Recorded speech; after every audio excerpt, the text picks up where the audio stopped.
Hi guys, welcome back to my channel and my new vlog. तो आज मुझे मौका मिला है रायपुर एक्सप्लोर करने का। एक्चुअली मैं जा रहा था अपने होम टाउन यानी कि धनबाद, बट डायरेक्ट ट्रेन ना मिलने की वजह से मुझे एक दिन रायपुर में रुकना पड़ा। तो मैंने सोचा क्यों ना थोड़ा रायपुर घुमा जाए। तो रायपुर आने से पहले ही मैंने IRCTC के वेबसाइट से यहाँ की डॉर्मेट्री में एक रूम बुक कर लिया था। वैसे ये मेरा पहला स्टे था डॉर्मेट्री में, but it was a nice experience. 400 रुपये में एक दिन का स्टे मिल जाता है आपको। ये मैं AC डॉर्मेट्री की बात कर रहा हूँ, नॉन AC 215 रुपये में ही मिल जाएगा आपको। डॉर्मेट्री काफ़ी अच्छी थी। एक केबिन में बेड लगा था, साथ में कपड़े सुखाने के लिए हैंगर और सामान रखने के लिए ड्रॉर भी था। रेलवे वाली वाइट कलर की 2 बेडशीट्स और साथ में एक कंबल। लॉकर्स भी अवेलेबल है, बट लॉक आपको खुद का लाना होगा। वॉशरूम्स भी नीट एंड क्लीन थे। सो गाइस, अभी मैं डॉर्मेट्री से बाहर आ चुका हूँ और अब मैं निकल चुका हूँ रायपुर एक्सप्लोर करने के लिए। तो चलिए देखते हैं कि एक दिन में रायपुर में कहाँ कहाँ जा सकते हैं, कौन कौन सी जगह घूम सकते हैं। सारी डिटेल्स मैं आपको बताऊँगा, वीडियो में बने रहे। स्टेशन से निकलते ही मेरा स्ट्रगल शुरू हो गया, क्योंकि मुझे सामने दिख गई स्ट्रगल चाय वाली, जो ज़बरदस्ती सबसे कह रही थी भाई चाय तो पीना ही पड़ेगा। तो हमने भी एक कप चाय की पी, नाश्ता किया और निकल पड़े अपने पहले डेस्टिनेशन की तरफ, यानी महंत घासीदास स्मारक संग्रहालय।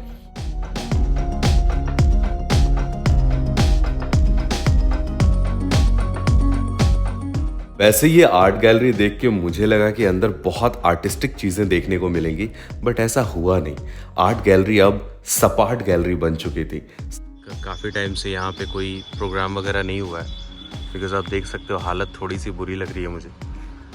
बट ये एरिया मुझे बहुत अच्छा लगा। ये देखो, ये यहाँ पे सारे म्यूज़िकल इंस्ट्रूमेंट्स ऐसे रखे हुए हैं। आई थिंक ये लकड़ी के बने हुए हैं। मृदंग है। सारी चीज़ें टूटी फूटी और बिखरी हुई पड़ी थी, बट मैं इन इंस्ट्रूमेंट्स को देखकर सोच रहा था नए में क्या कमाल दिखती होंगी ये।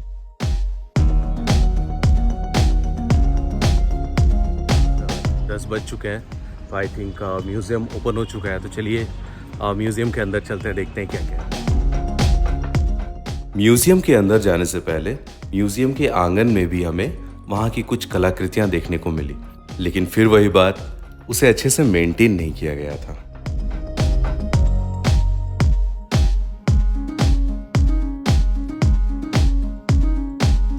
ये इधर कुछ कुछ मंदिर बने हुए हैं, बट ये सब टूटे हुए हैं। महंत घासीदास स्मारक संग्रहालय एक पुरातात्विक संग्रहालय है। इसे 1875 में राजा महंत घासीदास ने बनवाया था। सुबह 10 बजे से लेकर शाम के 5 बजे तक यह संग्रहालय खुला होता है। प्रत्येक सोमवार या फिर और भी कोई गवर्नमेंट हॉलीडे के दिन यह संग्रहालय बंद होता है। संग्रहालय में जाने से पहले आपको अपने जूते चप्पल उतार देने हैं, क्योंकि बाहर ना सही लेकिन अंदर काफ़ी साफ सफाई थी। 5 रुपए की एंट्री टिकट लेकर मैं पहुंच गया संग्रहालय के अंदर। संग्रहालय के अंदर जाते ही छत्तीसगढ़ का पूरा इतिहास मेरे सामने था। सबसे पहले हमें दिखी रुद्र शिवा की प्रतिमा।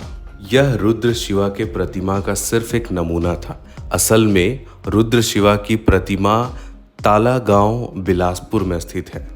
वैसे तो ये संग्रहालय 1875 में बनाई गई थी, लेकिन वर्ष 1953 में रानी ज्योति और उनके पुत्र दिग्विजय ने इस भवन का पुनर्निर्माण कराया था। इस संग्रहालय में हथियारों के नमूने, प्राचीन सिक्के, मूर्तियां और नक्काशी आदि प्रदर्शित किए गए हैं। साथ ही क्षेत्रीय आदिवासी जनजातीय परंपराओं को प्रदर्शित करने वाले कई प्रादर्श यहाँ रखे गए हैं।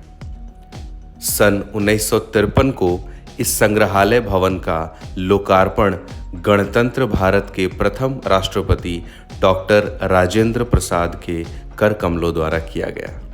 इस संग्रहालय में वर्तमान में कुल 17,279 पुरावशेष एवं कलात्मक सामग्रियां हैं।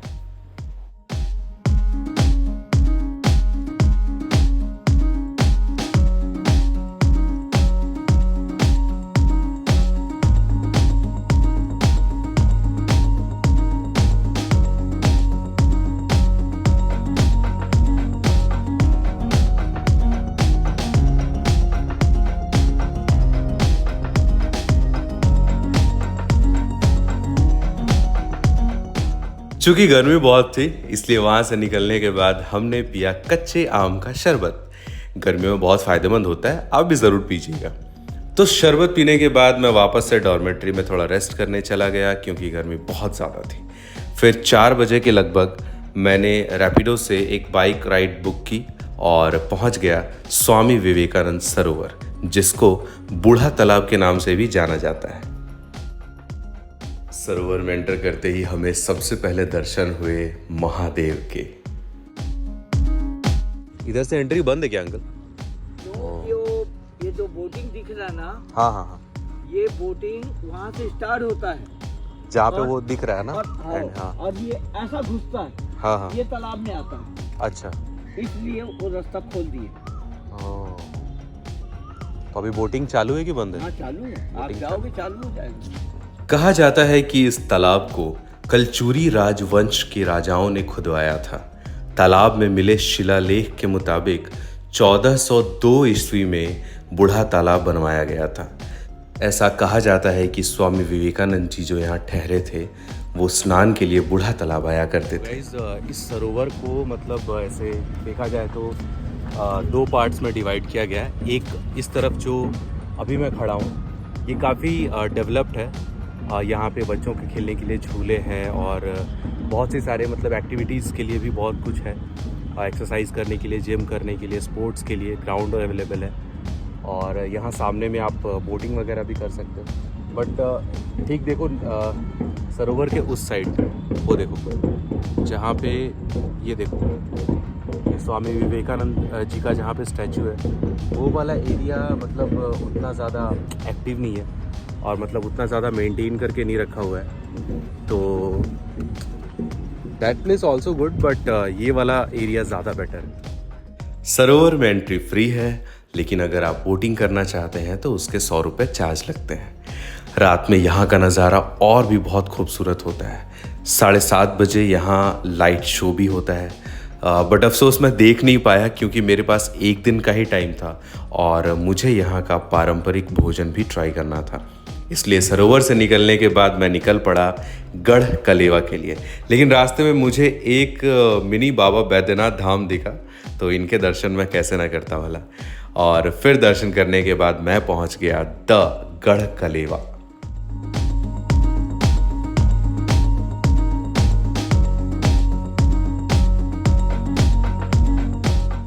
तो गढ़ कलेवा एक्चुअली महंत घासीदास स्मारक संग्रहालय के अंदर ही है।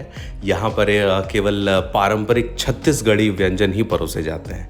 यहाँ मुख्यतः छत्तीसगढ़ के मैदानी क्षेत्रों में उपयोग किए जाने वाले सूखे और गीले नाश्ते तथा भोजन की व्यवस्था रहती है। यहाँ का पूरा माहौल एक ग्रामीण परिवेश के रूप में तैयार किया जाता है। खाद्य पदार्थों को परोसने के लिए भी छत्तीसगढ़ के पारंपरिक संस्कृति में इस्तेमाल किए जाने वाले कांसे और पीतल के बर्तनों की व्यवस्था की गई है।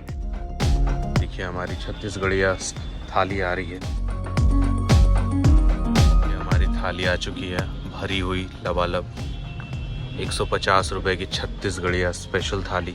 गढ़ कलेवा का संचालन मोनिशा महिला स्व सहायता समूह नामक एक संस्था द्वारा किया जा रहा है जो मार्च 2016 से इसका संचालन कर रही है। यहाँ काम करने वाली अधिकांश कर्मचारी महिलाएं हैं।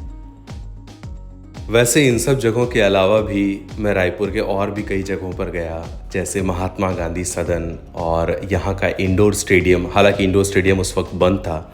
इसके अलावा पूज्य शदानी दरबार, वहाँ का दरगाह। बट मेरे पास इतना समय नहीं था कि मैं अंदर जाकर विज़िट कर सकता। और वहाँ का बंजारी माता का मंदिर आप ज़रूर जाइए अगर जाते हैं तो। सो गाइज आज के वीडियो में बस इतना ही। मिलते हैं आपसे नेक्स्ट वीडियो में। चलेंगे किसी नई जगह पे, एक्सप्लोर करें किसी नई जगह को। तब तक के लिए अगर मेरे चैनल पे नए हैं तो मेरे चैनल को सब्सक्राइब करें। अगर अच्छा लगे तो लाइक करें, अपने फ्रेंड्स के साथ शेयर ज़रूर करें। Thank you so much.